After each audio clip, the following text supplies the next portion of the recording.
Hi, Michelle from Birdcage and Thread here with a tutorial on covering webbing to make straps for your bags. Sometimes patterns call for just webbing alone for straps. While some fabrics coordinate well with webbing, not all of them do. So I'll show you how you can have sturdy webbing straps that complement your bag. So let's get started. I have both cotton and nylon webbing in a few different widths to show you that the formula works on various widths and materials. This is a nylon webbing that's 1 inch wide.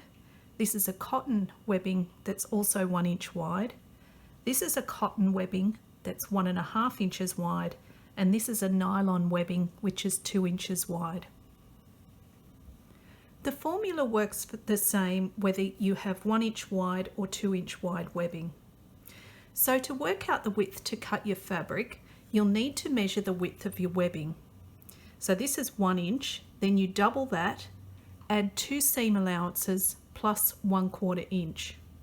So for the 1 inch wide webbing and using 1/4 inch seam allowance, I cut the fabric 2 3/4 inches wide, which again is double the width of the webbing plus 2 seam allowances plus 1/4 inch.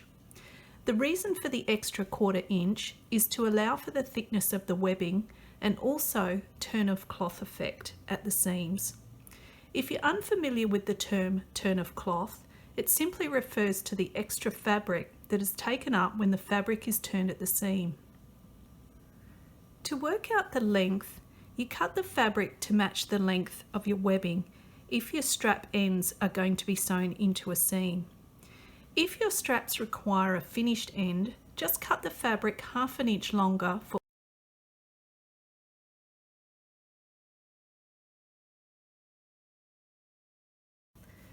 Then to create the straps, fold in half right sides together lengthwise and sew down the length of the fabric to create a long fabric tube. And this is what it should look like once you've sewn that seam. Before you turn the fabric right side out, press one seam open. You can press the other side as well if you like. This will help keep the seam allowances flat when you turn right sides out. Just be careful not to press this folded edge here, just the seam only. Then you're going to turn the tube right sides out. If your tube is wide enough, you can just simply turn it using your fingers like that. Or you can use a turning tool. I'll put a link in the description box below where you can purchase this, but you just insert the tube till it's about 1 inch or 1.5 inches in the tube itself. Then you insert the wooden stick and just bring the fabric down the tube. And you can just push the ends out like that. Makes it quick and easy. Then what you're going to do is take this to your ironing board and press it flat, centering this seam on one side. Also making sure that your seam allowances are flat. Next, you're going to take your webbing and insert it into the tube using a safety pin. As an extra safety measure, you can place a piece of tape over the end of the webbing to prevent the safety pin from unraveling the end.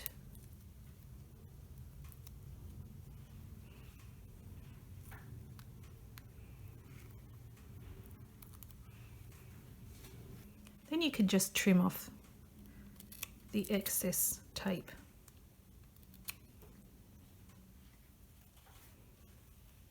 Then just take your tube and you can curl it up to begin with, just to get that first bit in there. The nylon webbing seems to go in a little smoother because it's a lot shinier and it just glides better over the fabric. But just work your way up the strap.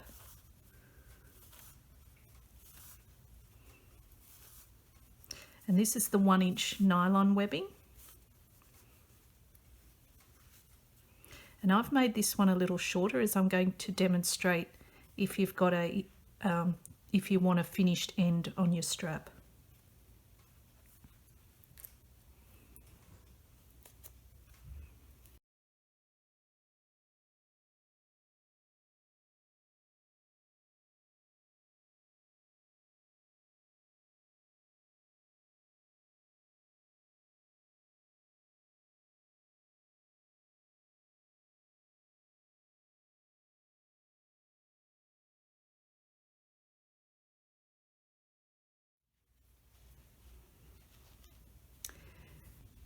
So now you can take these to the ironing board and press.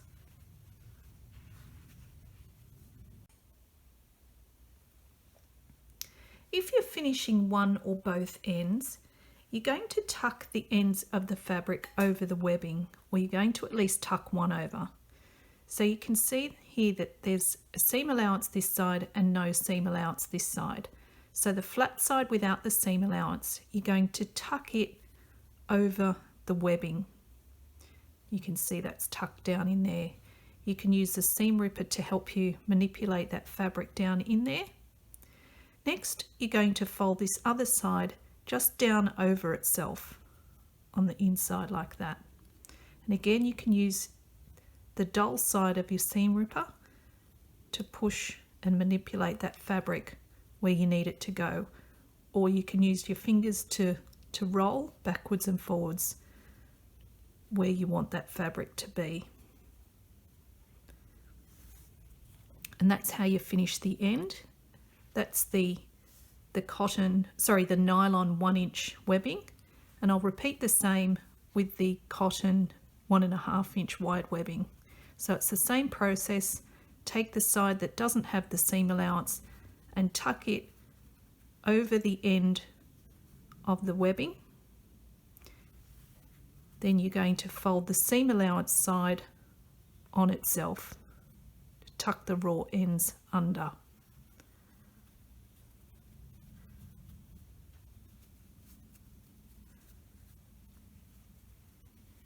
And if you need to, you can use the dull side of your seam ripper to push fabric in place. Take that to your ironing board and press, and you can use a wonder clip to hold it in place. Now you can simply top stitch the fabric down each long end to hold the webbing to the fabric.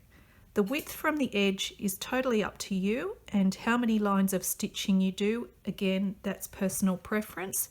If you have a finished end, you want to stitch over the end to hold that fabric in place.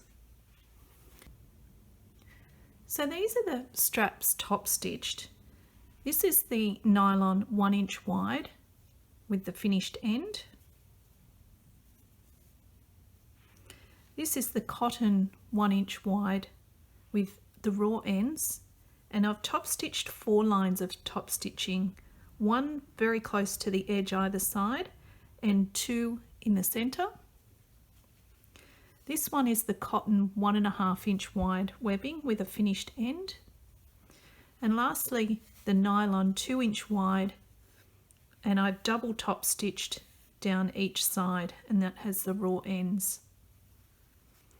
And you can see that they're fairly thick and sturdy from the side profile of them. And that's the tutorial. I hope you enjoyed watching it, and thanks for watching.